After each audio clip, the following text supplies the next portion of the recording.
Hello students, कैसे हैं आप सब लोग। वेलकम है आपका जीएनजी 2.0 के अंदर। आज हम लोग एक चैप्टर पढ़ने जा रहे हैं, फुल ऑफ न्यूमेरिकल्स है, थोड़ी बहुत थ्योरी है, बहुत सारे फॉर्मूले हैं, बहुत इजी वे में अच्छे से तुम्हें समझा दूंगा। नेक्स्ट 40 मिनट्स टिक के मेरे साथ बैठना, ये चैप्टर पूरी तरीके से खत्म होगा।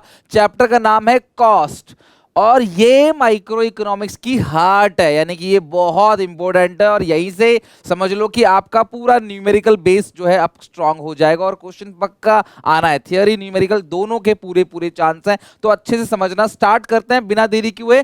कॉस्ट होता क्या है? लागत, भाई किसी भी चीज को बनाने का जो मेरा खर्चा आया है दैट इज कॉस्ट। तो कॉस्ट की डेफिनेशन क्या है? Cost is the payment made to the factor of production. आप सबको पता है there are 4 factor of production, land, labour, capital और एंटरप्रेन्योरशिप। तो इन चारों फैक्टर ऑफ प्रोडक्शन को आपने जो पेमेंट दी है उसी को हम लोग क्या कहते हैं? कॉस्ट कहते हैं। लैंड पे आप रेंट पे करते हो, लेबर को वेजेस एंड सैलरी देते हो, कैपिटल पे देते हो इंटरेस्ट और मालिक को देते हो नॉर्मल प्रॉफिट। इन सारी चीजों को मिलाकर क्या आता है? कॉस्ट आता है। अगर कोई आज के बाद तुम्हें दुकानदार ये कहता है कि भाई मैं 100 रुपए खरीद के लाया हूं, मैं तुमको 100 का ही बेच रहा हूं, कॉस्ट पे ही बेच रहा हूं, एक पैसे नहीं कमा रहा, तो समझ जाना कि उस कॉस्ट के अंदर भी एंटरप्रेन्योरशिप का एक छोटा सा नॉर्मल प्रॉफिट भी इंक्लूड होता है। तो कॉस्ट के अंदर भी अपने आप एक प्रॉफिट इंक्लूड होता है। फिर इस कॉस्ट में हम लोग प्रॉफिट को ऐड करते हैं तो हमारे पास क्या आता है? रेवेन्यू। सो कॉस्ट है क्या? हम कोई भी चीज बना रहे हैं तो इन चारों फैक्टर ऑफ प्रोडक्शन से मिलके बना रहे हैं, तो इनको जो भी पेमेंट हो रही है दैट इज कॉस्ट, राइट। सो ये रहा लैंड पे रेंट, लेबर को वेजेस सैलरीज, कैपिटल पे कैपिटल और मालिक को क्या मिलता है? Normal profit. और इन चारों को ऐड करेंगे, इन चारों सम को, तो क्या आ जाएगा? आपका कॉस्ट आ जाएगा। नेक्स्ट है कॉस्ट फंक्शन। जैसे मैंने आपको शुरू से बताया हुआ है, हर एक फंक्शन एक रिलेशनशिप शो करता है, तो कॉस्ट फंक्शन भी रिलेशनशिप शो करता है between output and cost of production.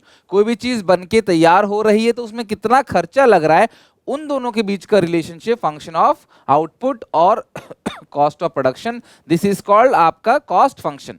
अच्छा, अब अपॉर्चुनिटी कॉस्ट क्या होता है? It is the cost of next best alternative foregone. ध्यान रखना, अगर मैं मान लो एक टीचर हूं, मैं अपना खुद के यहाँ पे अपना खुद के स्टूडियो में काम करता हूँ, खुद पढ़ाता हूँ और मेरी सैलरी मान लेते हैं 50,000 पर मंथ है, लेकिन मैं किसी कंपनी की, किसी एडटेक कंपनी के यहाँ जाऊँ, वो मुझे 70,000 की सैलरी दे रहे हैं पर मंथ की, तो इस 70,000 की सैलरी, 70,000 की सैलरी को पाने के लिए मैं इस 50,000 की चीज को छोड़ दूंगा। इसी को बोलते हैं अपॉर्चुनिटी कॉस्ट, यानी नेक्स्ट ऑल्टरनेटिव को बेस्ट और नेक्स्ट क्या होना चाहिए?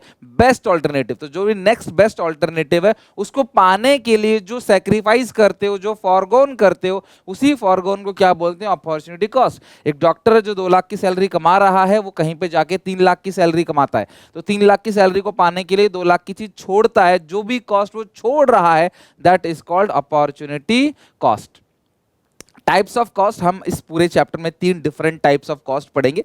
सबसे पहला है प्रोडक्शन कॉस्ट और सेलिंग कॉस्ट, दूसरा है एक्सप्लिसिट कॉस्ट, इम्प्लिसिट कॉस्ट जो थोड़ा सा इंपॉर्टेंट है थियोरेटिकल पॉइंट ऑफ व्यू से, और फिक्स कॉस्ट और वेरिएबल कॉस्ट जो सबसे ज्यादा इंपॉर्टेंट है न्यूमेरिकल्स के पॉइंट ऑफ व्यू से। ठीक है, अब सबसे पहले अच्छा, प्रोडक्शन कॉस्ट, सेलिंग कॉस्ट के बारे में बहुत ज़्यादा कुछ नहीं पढ़ना, मैं सिर्फ आपको इतना बताऊं, जब भी कोई सामान प्रोड्यूस करते हैं उसके प्रोडक्शन में जो भी कुछ खर्चा आ रहा है, उसका रॉ मटेरियल, उसका लेबर, जो भी कुछ खर्चा आ रहा है, सामान को प्रोडक्शन करने तक का खर्चा, वो प्रोडक्शन कॉस्ट है।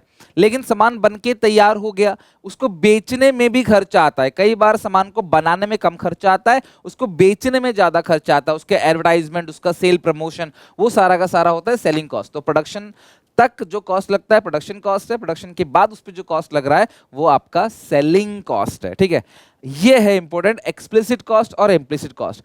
ध्यान से सुनना, जो भी पेमेंट हम बाहर वालों को दे रहे हैं वो एक्सप्लिसिट कॉस्ट है, और जो पेमेंट हम खुद को दे रहे हैं या खुद की जो मेहनत लगी है, खुद की जो सर्विसेज लगी है, उसका जो कॉस्ट है उसको हम लोग क्या बोलते हैं? Implicit cost. तो एक्सप्लिसिट कॉस्ट है क्या? Explicit cost refers to the actual money expenditure. आपने बाहर वालों को पेमेंट करी है तो वो एक्चुअल मनी एक्सपेंडिचर है ऑन इनपुट्स, परचेज और हायरिंग ऑन आउटसाइडर्स। ध्यान रखना, जो भी आपकी एक्सप्लिसिट कॉस्ट है refers to actual money expenditure. Actual में आपने जो भी खर्चा किया है इनपुट के ऊपर, परचेज और हायरिंग, सामान को खरीदने में या हायर करने में, ऑन आउटसाइडर, बाहर वालों पे, वो आपका एक्सप्लिसिट कॉस्ट है। यहाँ पे आपने पेमेंट किसको करी है, बाहर वालों की। It is a direct cost और अकाउंटिंग कॉस्ट, इसको बुक्स में पूरा का पूरा रिकॉर्ड करते हैं। जैसे आपने लेबर से काम कराया, उसको वेजेस दिया, आपने बिल्डिंग लिया, मकान मालिक को रेंट दिया, आपने उधार लिया, इंटरेस्ट पे किया, आपने इंश्योरेंस कंपनी को इंश्योरेंस प्रीमियम भरा, सैलरी दिया आपने एम्प्लॉयज की, और आपने रॉ मटेरियल को खरीदा, ईटीसी। ऐसे कोई भी खर्चे आप कर रहे हो जो पैसा आप डायरेक्टली बाहर वालों को दे रहे हो क्योंकि उन्होंने कोई सर्विस दी है या उन्होंने आपको कोई सामान बेचा है, तो उस कॉस्ट को हम लोग क्या बोलते हैं, एक्सप्लिसिट कॉस्ट, राइट। नेक्स्ट है इम्प्लिसिट कॉस्ट। अब इम्प्लिसिट कॉस्ट क्या होता है, implicit cost refers to the imputed या estimated value of input supply by the firm itself. Firm खुद जो सप्लाई कर रही है चीजों को, अपनी मेहनत, अपने घर की तरफ से जो सप्लाई कर रही है, वो इम्प्लिसिट कॉस्ट है। मैं छोटा सा एग्जांपल देता हूं, मुझे कोई बिजनेस चालू करना है जिसमें मुझे 50 लाख की जरूरत है। मैंने 30 लाख रुपए बैंक से बोरो किया और 10% के इंटरेस्ट पे, और 20 लाख रुपए मैंने पर्सनल सेविंग्स को लगा दिया, जो मैंने जिंदगी भर की जमा पूंजी है वो लगा दिया। तो इस 30 लाख पे मुझे इंटरेस्ट देना पड़ेगा साल का 3 लाख रुपए, लेकिन इस 20 लाख पे मुझे इंटरेस्ट खुद को देना पड़ेगा 2 लाख रुपए। 10% में हिसाब लगाऊंगा कि अगर मैं 30 लाख रुपए बैंक से नहीं लेके पूरा 50 लाख रुपए बैंक से लेता तो मुझे 50 लाख का 10% 5 लाख रुपीस का इंटरेस्ट पे करना पड़ता। बट इन दिस केस क्योंकि मैंने 20 लाख रुपए खुद का लगाया, तो मुझे आउटसाइड जो पेमेंट करनी है वो 3 लाख है। 2 लाख मैं खुद को थोड़ी दूंगा, बस मैं अंदाजा लगाऊंगा, हिसाब लगाऊंगा कि अगर मैं ये 20 लाख मेरे खुद के जोड़े हुए नहीं होते तो मुझे अभी भी इस पे 2 लाख रुपए का इंटरेस्ट पे करना पड़ता। तो ये जो 3 लाख है ये एक्सप्लिसिट कॉस्ट है, और ये जो 2 लाख है मैंने अंदाजे से निकाला है, ये इम्प्लिसिट कॉस्ट है। अब मैं आपको एक बात और बता देता हूं, अगर मैंने बैंक से 30 लाख का उधार लिया है तो ये 30 लाख मेरी कॉस्ट नहीं है।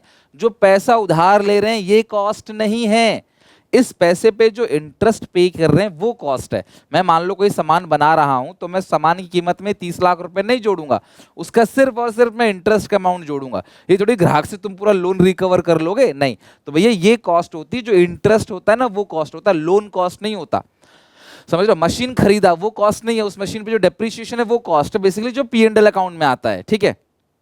तो जो पैसा मालिक खुद सप्लाई कर रहा है, या फिर मान लो एक फील्ड है उसमें 10 लोग काम करेंगे, साथ में लेबर बुलाया, 3 लोग हम फैमिली मेंबर काम करते हैं खेतों में, तो इन 3 लोगों को जो भी पैसा जाना है वो इम्प्लिसिट कॉस्ट है। हिसाब किताब तो कैलकुलेट होगा कि हम 3 नहीं करते तो कितना खर्चा आता, भाई हम हिसाब तो लगाएंगे ना, सामान बनाने में कितना खर्चा आया है, तो उसमें इनका इन 3 का जो पेमेंट है हमारी फैमिली मेंबर्स का वो भी काउंट होगा, और जो बाहर वालों को पेमेंट किया वो भी काउंट होगा। So total cost is equal to explicit cost plus implicit cost. लेकिन ये इम्प्लिसिट कॉस्ट है, 3 की जो पेमेंट खुद को करेंगे, मतलब नहीं करेंगे, बस हिसाब जोड़ेंगे, और इस 7 की जो पेमेंट है वो क्या होता है, बाहर वालों को दे रहे हैं, that is called explicit cost. तो इम्प्लिसिट कॉस्ट की जो पेमेंट है एक्चुअल नहीं है, वो इनसाइडर को दी जाती है क्योंकि उन्होंने कुछ कंट्रीब्यूशन किया है।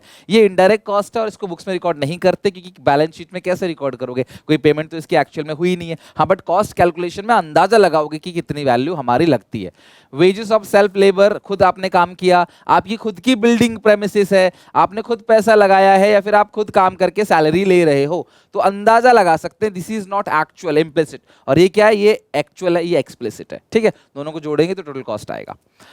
नेक्स्ट है शॉर्ट रन कॉस्ट और long run cost. Short run cost क्या है, short run is a period of time during which some factors are fixed and some are variable। Short run वो पीरियड ऑफ टाइम है जहां पे कुछ factor क्या है, फिक्स्ड है, और कुछ फैक्टर क्या है, वेरिएबल है। 2 component of short run cost are, short run cost के 2 कंपोनेंट है, पहला है फिक्स कॉस्ट और दूसरा है वेरिएबल कॉस्ट। ध्यान रखना ये बहुत ज्यादा इंपॉर्टेंट है। Fix cost basically indirect cost है, ये वो कॉस्ट है जो फिक्स फैक्टर के ऊपर लगता है। These costs do not change with the change in output, even when output is 0 there is a fixed cost that remains same, वो भी सेम रहेगा।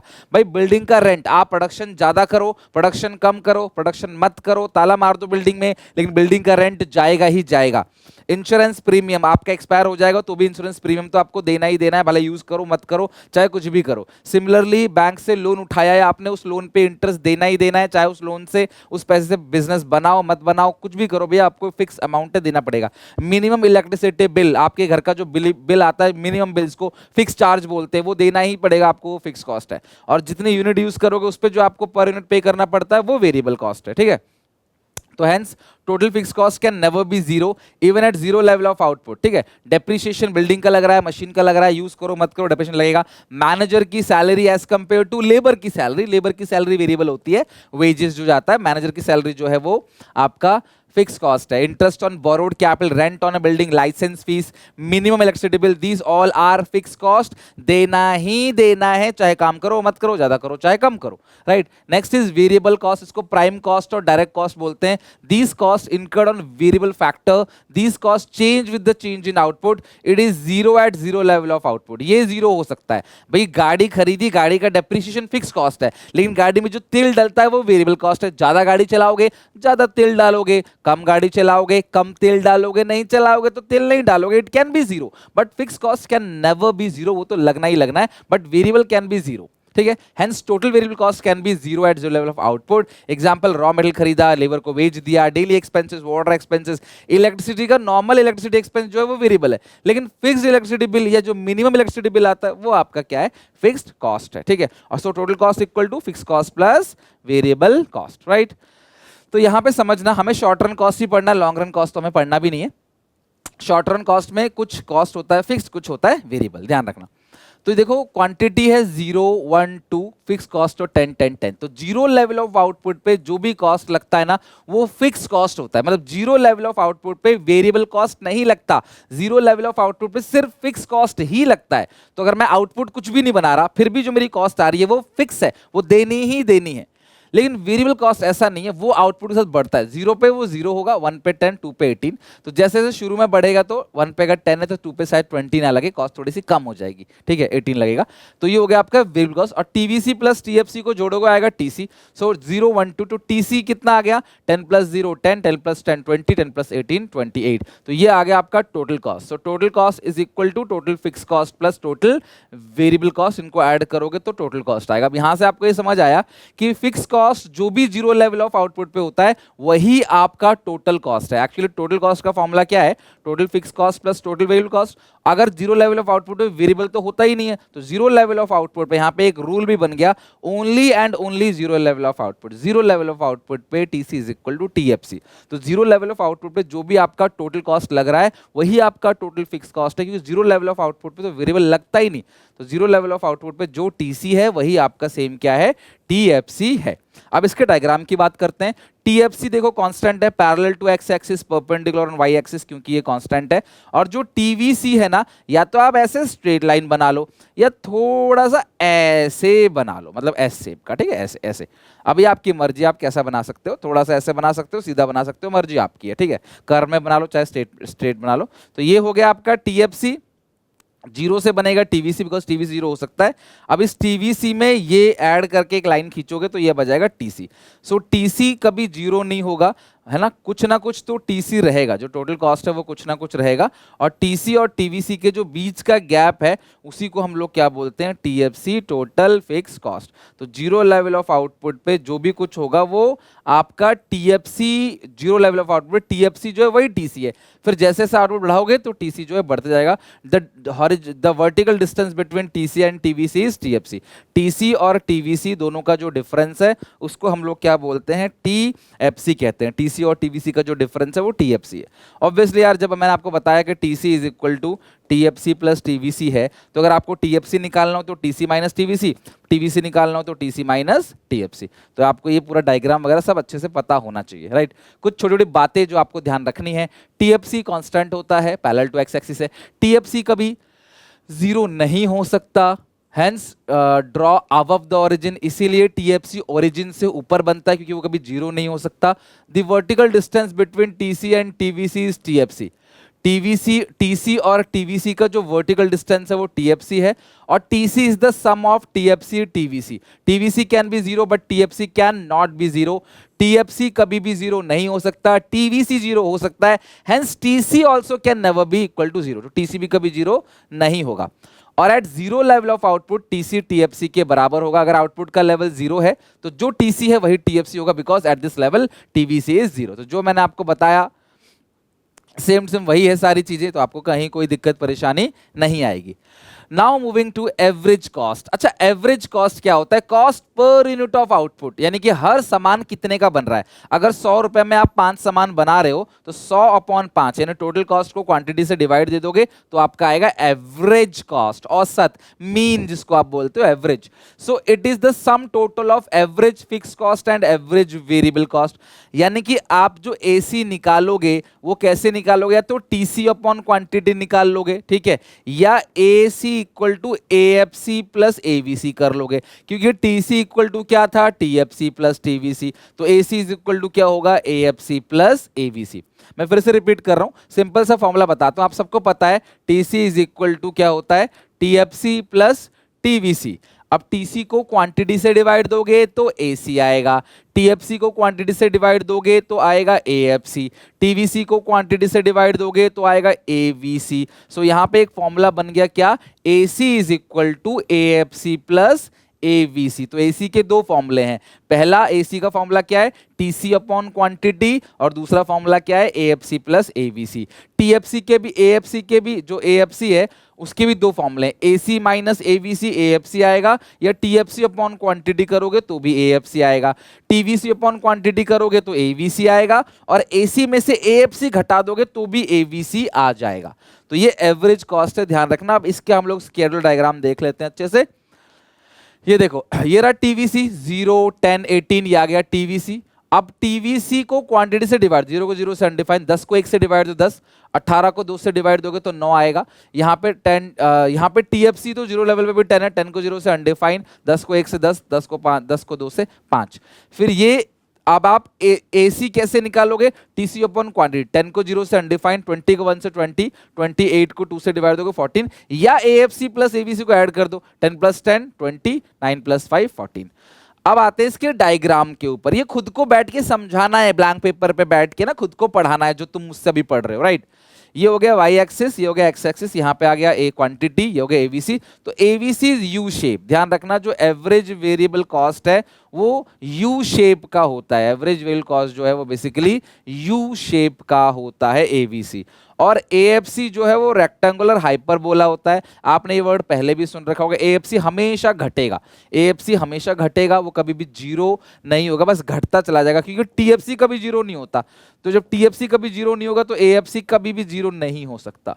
भाई जब न्यूमरेटर ही जीरो नहीं है तो सॉल्व करके आंसर जीरो कैसे आ सकता है? वो जीरो हो नहीं सकता।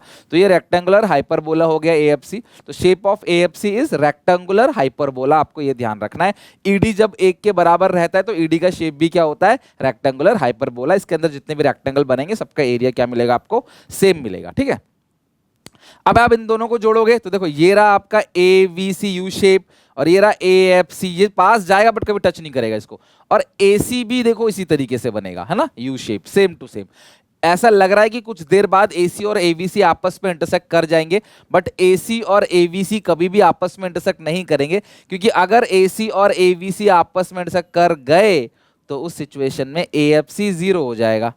और आपको पता है कि जो एएफसी है वो कभी भी जीरो नहीं हो सकता। Average fix cost can never be zero. तो एवरेज फिक्स कॉस्ट कभी भी इन दोनों को आपस में टच होने नहीं देगा, वो कुछ ना कुछ रहेगा। So AC can never intersect AVC, ये बात भी आप ध्यान रखना, right.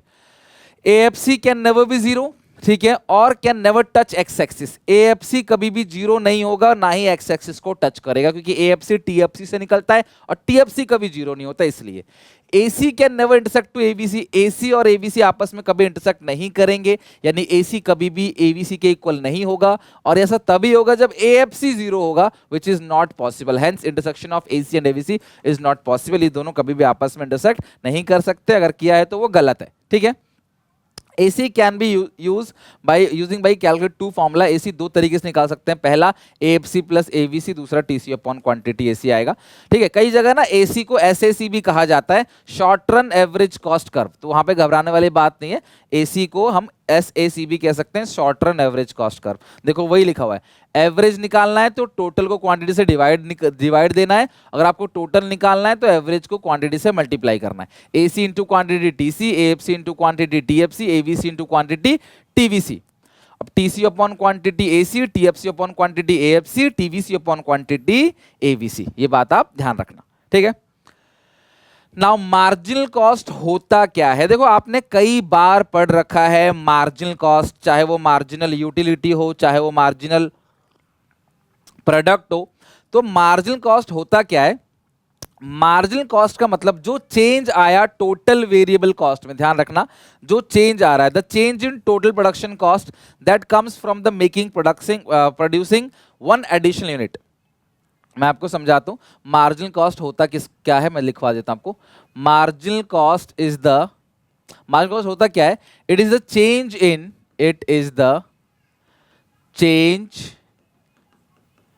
Change in total variable cost due to an additional unit of output. ध्यान रखना, एडिशनल यूनिट ऑफ आउटपुट, एक एडिशनल यूनिट ऑफ आउटपुट से जो चेंज आ रहा है टोटल वेरिएबल कॉस्ट में, उसी को हम लोग क्या बोलते हैं? Marginal cost. जो टोटल वेरिएबल कॉस्ट है उसमें जो चेंज आ रहा है due to one additional unit is called marginal cost. तो आप जो मार्जिनल कॉस्ट निकालोगे, MCN is equal to TVCN minus TVCN minus 1 करके निकालोगे। ध्यान रखना, TVCN माइनस TVCN माइनस 1, और you can say marginal cost is equal to change in TVC upon change in quantity. Okay, अच्छा एक छोटा सा नोट आप और लिख लो, ठीक है? If TVC calculation is not possible, if TVC calculation is not possible, अगर TVC calculation possible नहीं है, then calculate MC from TC।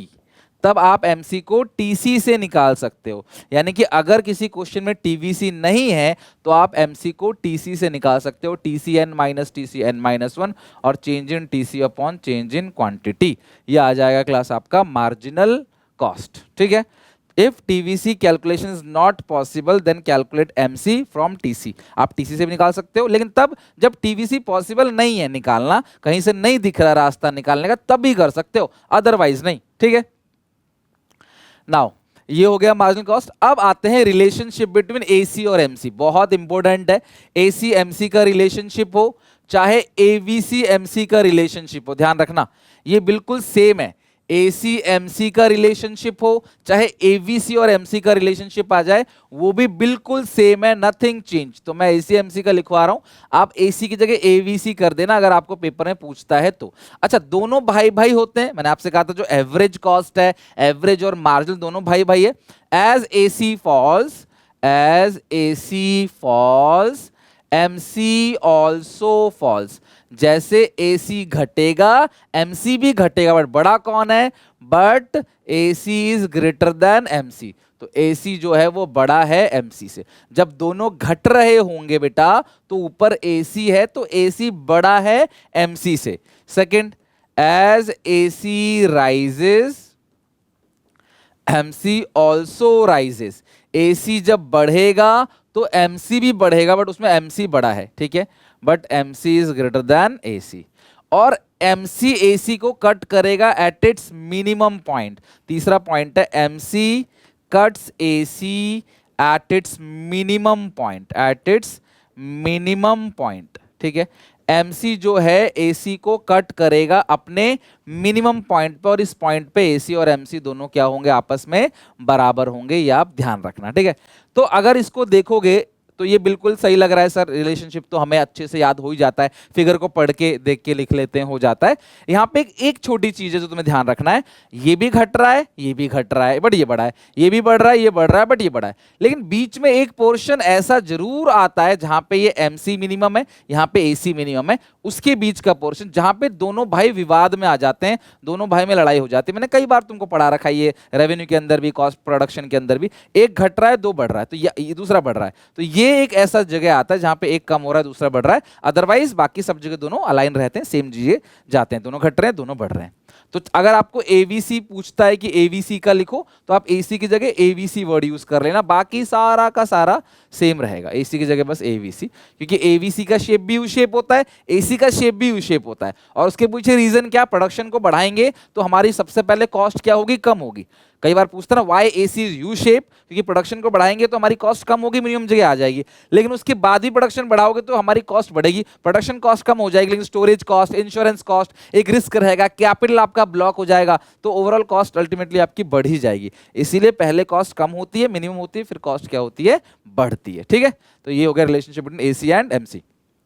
Next है relationship between TC and MC. अब ये भी ध्यान से समझना, टीसी और एमसी का रिलेशनशिप कैसा रहेगा। जो टोटल कॉस्ट है, जो टीसी है टोटल कॉस्ट, वो क्या है, यहां पे देखो सबसे पहले ऐसे ऊपर जाएगा, यानी कि तेजी से, यानी कि धीरे धीरे बढ़ेगा पहले कॉस्ट, और फिर क्या कॉस्ट तेजी से बढ़ेगा। पहले धीरे धीरे बढ़ता है कॉस्ट, फिर कॉस्ट क्या है तेजी से बढ़ेगा। और जहां पे कॉस्ट धीरे धीरे बढ़ना बंद होता है और तेजी से बढ़ना स्टार्ट होता है, उस पॉइंट के बिल्कुल नीचे अगर देखोगे ना तो एमसी यहां से यू शेप होता है, पहले घटेगा, यहां पे आएगा, फिर यहां से बढ़ना स्टार्ट हो जाएगा। तो ये आप बनाकर चलोगे, जो टोटल कॉस्ट है, अगर आपने स्ट्रेट लाइन बनाया होते तो टोटल कॉस्ट ऐसे बनता, ठीक है, और लेकिन आप स्ट्रेट लाइन नहीं बना रहे, कर्व बना रहे हो, तो ये कैसे बढ़ेगा क्लास, धीरे धीरे बढ़ रहा है, देखो धीरे धीरे, फिर ये तेजी से बढ़ रहा है। तो शुरू में कॉस्ट धीरे धीरे बढ़ती है, लेकिन बाद में फिर कॉस्ट तेजी से बढ़ जाती है। तो अगर आप इसका रिलेशनशिप देखोगे तो सबसे पहले आप लिखोगे when TC increases at diminishing rate, TC धीरे धीरे बढ़ रहा है, diminishing rate, when TC increase at diminishing, MC falls, तो एमसी फॉल्स, उस समय एमसी घटेगा। When TC starts increasing at increasing rate, है ना, जब टीसी तेजी से बढ़ना स्टार्ट हो रहा है, and stops increasing at diminishing rate, at that point, diminishing rate, at that point MC is minimum. तो वहां पे MC क्या होगा, कम से कम होगा, ठीक है। और फिर जैसे ही TC तेजी से बढ़ना स्टार्ट होगा, MC इज राइजिंग, ठीक है। When TC increases at increasing rate, at increasing rate, MC is rising. तो पहले MC घटता है जब, तब TC धीरे धीरे बढ़ता है, MC मिनिमम है तो TC धीरे धीरे बढ़ना स्टॉप करके तेजी से बढ़ना स्टार्ट करता है, जब MC बढ़ जाता है तो TC तेजी से बढ़ने लग जाता है। तो ये 3 पॉइंट है, लिख लो इसको, और आराम से आप इसके रिलेशनशिप को आप ग्राफ देखकर ही खुद भी याद कर लोगे, ज्यादा दिक्कत आपको नहीं आएगी, आसानी से आप इसको लर्न कर लोगे, राइट। चलो स्क्रीनशॉट ले लेना, इसको यार लिख लेना। अब आते हैं सारे फॉर्मूले पे, और अब हम इसके एक करके न्यूमेरिकल बनाएंगे, बहुत अच्छे अच्छे न्यूमेरिकल्स हैं, मैं आपको ये करके सारे न्यूमेरिकल्स बनवाऊंगा, ठीक है। सबसे पहला formula, TC is equal to TFC plus TVC, TC upon quantity हो गया एसी, टीएफसी अपॉन क्वांटिटी हो गया एवीसी, और TC upon TFC TVC, TVC upon quantity हो गया एवीसी, और AC इक्वल टू हो गया AFC प्लस AVC। बस इतनी सी बात। और जो MCN है वो आपका TVCN माइनस TVCN माइनस 1 है, ये ध्यान रखना। और जीरो लेवल ऑफ आउटपुट पे जो भी टोटल कॉस्ट होती है वही आपकी टोटल फिक्स कॉस्ट होती है, ये भी आप ध्यान रखना, ठीक है।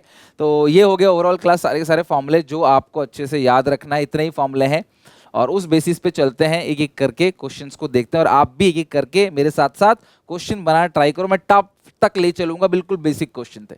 आई होप इसको फिल द ब्लैंक्स है भाई। जीरो लेवल पे जो टीसी है, मैंने कहा था वही टीएफसी है, एक्स्ट्रा कॉलम बन सकते हैं बिल्कुल, ठीक है। जीरो लेवल पे 60 है ना भाई, कुछ भी नहीं बना रहे, और 60 रुपए खर्चा आ रहा है, वो टीएफसी 60 है, और एक जगह टीएफसी 60 है तो टीएफसी कांस्टेंट होता है हर लेवल ऑफ आउटपुट पे, वो 60 60 60 ही रहेगा। अब टीसी में से घटाओगे टीएफसी तो क्या आ जाएगा आपके पास, टीवीसी आ जाएगा। तो TC 60 minus 60 0, 160 minus 140 minus 60 80, 190 minus 60 130, 240 minus 60 180, 300 minus 60 240, ये आ गया टीवीसी। टीवीसी का डिफरेंस एमसी होता है, 0 है तो ब्लैंक, 80 में से 0 गया 80, 130 में से 80 गया 50, 180 में से 30 गया तो भी कितना आएगा 50 आएगा, 240 में से 180 जाएगा 60 जाएगा आपका मार्जिनल कॉस्ट।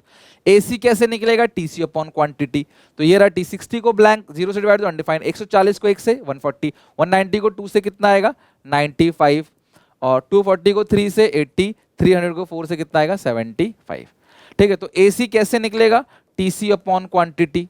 आप फॉर्मूला जरूर लिखना नीचे, आप ना जितने भी फॉर्मूले यूज किए, लाइक एसी का टीसी अपॉन क्वांटिटी, टीएफसी का टीसी माइनस टीसी, टीएफसी कैसे निकला वो तो कांस्टेंट है, टीवीसी कैसे निकला टीसी माइनस टीएफसी, और एमसी कैसे निकला TVC N minus TVC N minus one. बहुत सिंपल सा क्वेश्चन था ये, आप जो भी क्वेश्चन यूज कर रहे हो उसमें जो भी फॉर्मूला लगा है उसको प्लीज लिख लेना, ठीक है, क्योंकि आपको पता चलेगा टीचर को आपने ये फॉर्मूला यूज किया है। कैलकुलेशन दिखाने की कोई जरूरत नहीं है, एंड एक्स्ट्रा कॉलम आप बना सकते हो, नो प्रॉब्लम। अब यहाँ जैसे क्वांटिटी दे रखा है, ठीक है, चलो ऐसे ही कर लेते हैं। यहाँ क्वांटिटी दे रखा है और आपको एवीसी दे रखा है और आपको एवरेज फिक्स कॉस्ट 20 दिया है व्हेन इट प्रोड्यूसिंग 3 यूनिट्स।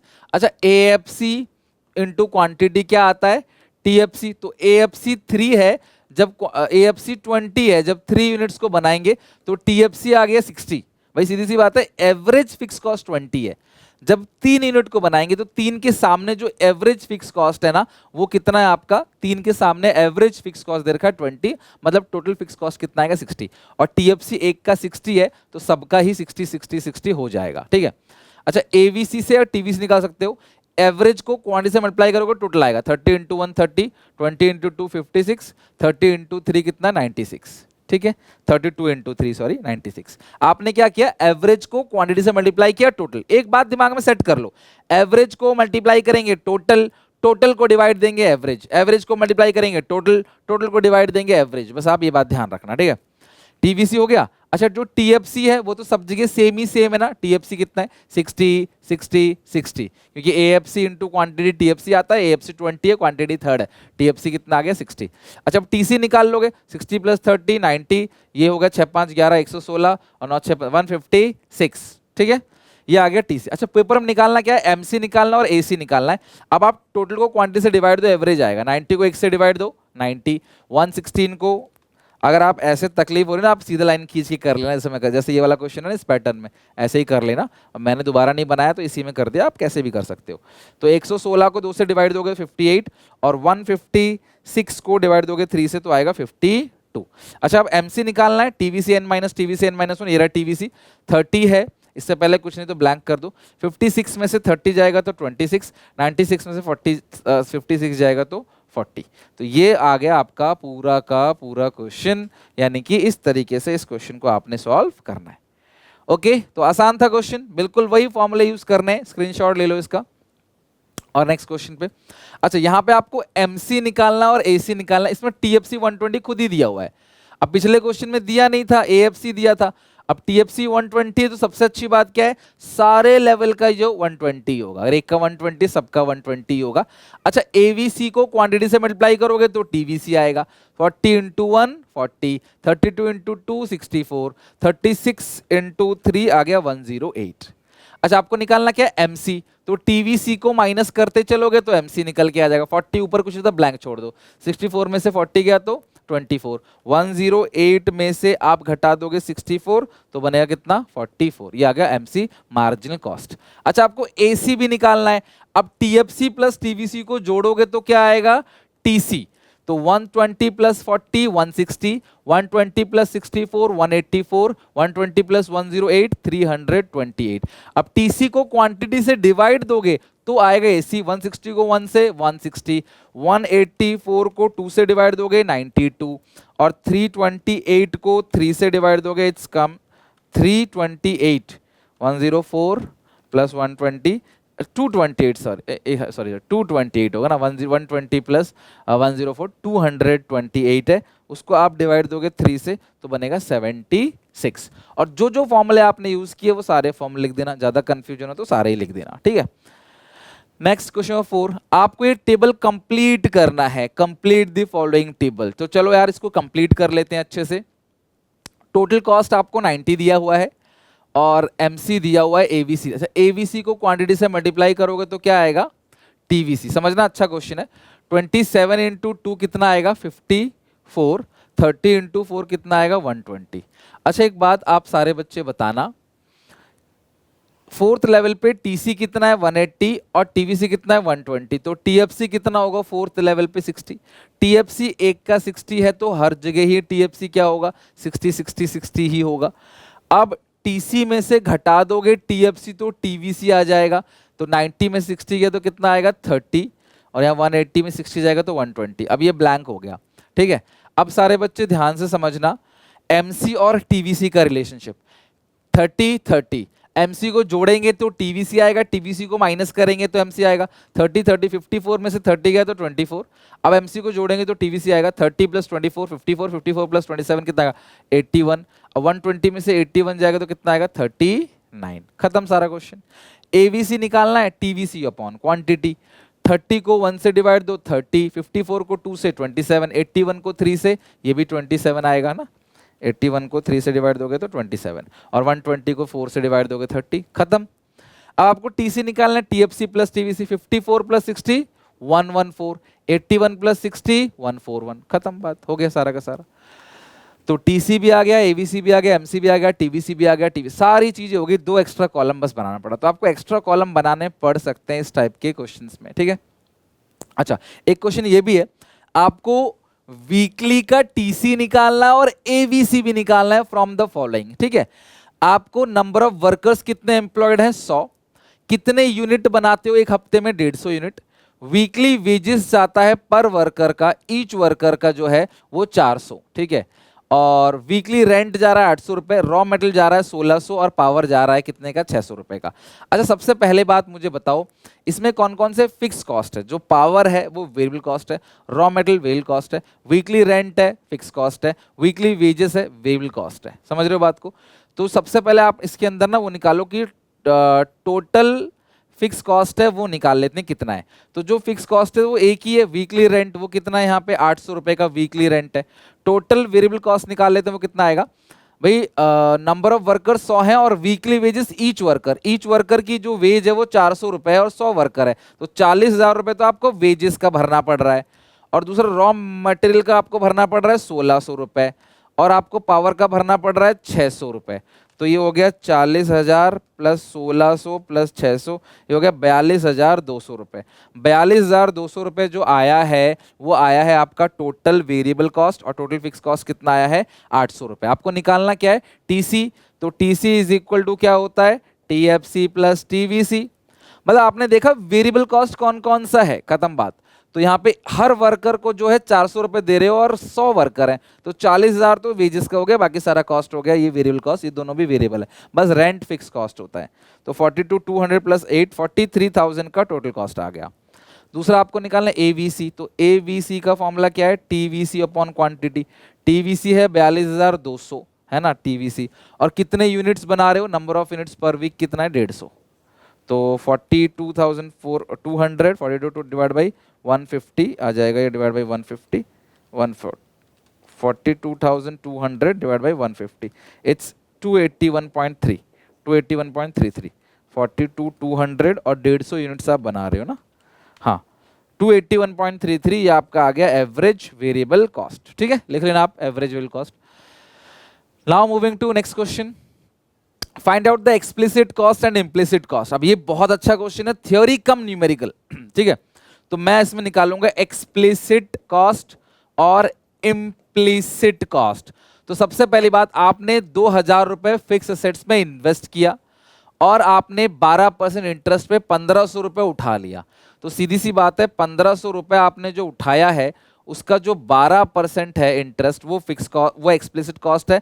लेकिन ऑब्वियसली हम ये अज्यूम करेंगे, जो कि हमारा एक अच्छा अजम्पशन भी होगा, सेंसिबल भी होगा, कि आपने ये जो 1,500 रुपए बाहर से उठाया है उस पे आप 180 रुपए का ब्याज दोगे, वो एक्सप्लिसिट कॉस्ट है। लेकिन उस भाई 500 रुपए खुद भी तो लगाया ना आपने, तो 60 रुपए का जो ये ब्याज तो किसी को दोगे नहीं भाई। अगर आप एसेट 2,000 ही खरीद रहे हो, उधर आपने 1,500 लिया, दैट इज मीन कि आपने 500 खुद का लगाया, तो खुद के पैसे पे जो ब्याज है वो किसी को देना नहीं है, वो सिर्फ कैलकुलेशन में आएगा जी इतना ब्याज लगा 240 का, बट लेकिन देना किसी को नहीं है, ठीक है। तो ये इम्प्लिसिट कॉस्ट है। Wages paid during the year, बाहर वालों को वेजेस दिया, वो एक्सप्लिसिट कॉस्ट है। Annual rent of A building, वो भी आपने बाहर वालों को दिया, वो भी एक्सप्लिसिट कॉस्ट है। एनुअल डेप्रिसिएशन, मशीन खरीदा, मशीन पे कोई खर्चा नहीं आएगा, मशीन मत लेना, मशीन पे डेप्रिसिएशन लेते हैं, वो कॉस्ट है। और मैनेजमेंट सर्विसेज ओनर ने दिया है 240 का, वो इम्प्लिसिट कॉस्ट है। तो इम्प्लिसिट कॉस्ट है 300, एक्सप्लिसिट कॉस्ट है 100, 200, 300, 400, 500। तो अगर कोई आपको टोटल कॉस्ट पूछेगा तो वो आपका 800 है, एक्सप्लिसिट है 500 और इम्प्लिसिट कितना कितना है 300। बोलो मजा आया कि नहीं? थ्योरी भी हो गया और न्यूमेरिकल भी होगा। यही गलती करते आप, 1500 अगर वो बाहर वाले का है तो ये नहीं निकालते आप, फिर ये निकालना पड़ेगा, ये तो आपको निकालना पड़ेगा, ये आपका खुद का खर्चा है, आपने मतलब खुद को दिया, इम्प्लिसिट कॉस्ट है। अ फर्म प्रोड्यूसिंग 20 यूनिट्स, तो क्वांटिटी कितनी है 20। At this level of output ATC मतलब एवरेज टोटल कॉस्ट और एवीसी मतलब एवरेज वेरिएबल कॉस्ट है 40 और 37। आपको टोटल फिक्स कॉस्ट निकालना है। एसी में से एवीसी घटाओगे तो क्या आएगा एएफसी, है ना। 40 में से 37 गया, ये एमसीक्यू में आएगा, तो एएफसी कितना आ गया 3 आ गया। और एएफसी को क्वांटिटी से कर दोगे मल्टीप्लाई 20 इंटू 3, तो टीएफसी कितना आ जाएगा 60। So answer would be 60। AC दिया है, एवीसी दिया है, माइनस करो एएफसी आएगा, एएफसी इंटू क्वांटिटी क्या आएगा TFC. TC rise from 30, TC जो है वो 30 से बढ़कर 55 हो गया जब आउटपुट जो है वो 5 से बढ़कर 6 हो गया। ठीक है, आपको एमसी निकालना है छठे यूनिट, तो 6 में से 5 गया, एक ही है ना गैप, तो 55 में से 25 रुपए, खत्म बात, ये आ गया एमसी। वैसे टीवीसी से निकालते थे लेकिन टीवीसी है ही नहीं हमारे पास, तो हम क्या करेंगे टीसी से ही एमसी को निकाल देंगे, दैट्स इट, खत्म। ओके, तो इसके साथ साथ हमारा ये चैप्टर पूरी तरीके से खत्म हो गया। आई होप आपको चैप्टर अच्छे से सीखने को मिला होगा, मजा आया होगा। कोई डाउट कोई दिक्कत तो पूछ लेना, और भी न्यूमेरिकल से अगर आप बोलोगे तो मैं आगे वीडियोस में करा दूंगा, तो कमेंट्स करके जरूर बताना। मिलते हैं नेक्स्ट वीडियो में। इसको पढ़ के याद करके फॉर्मूले को समझ के ग्राफ वगैरह बना के आना। Till then take care, bye bye.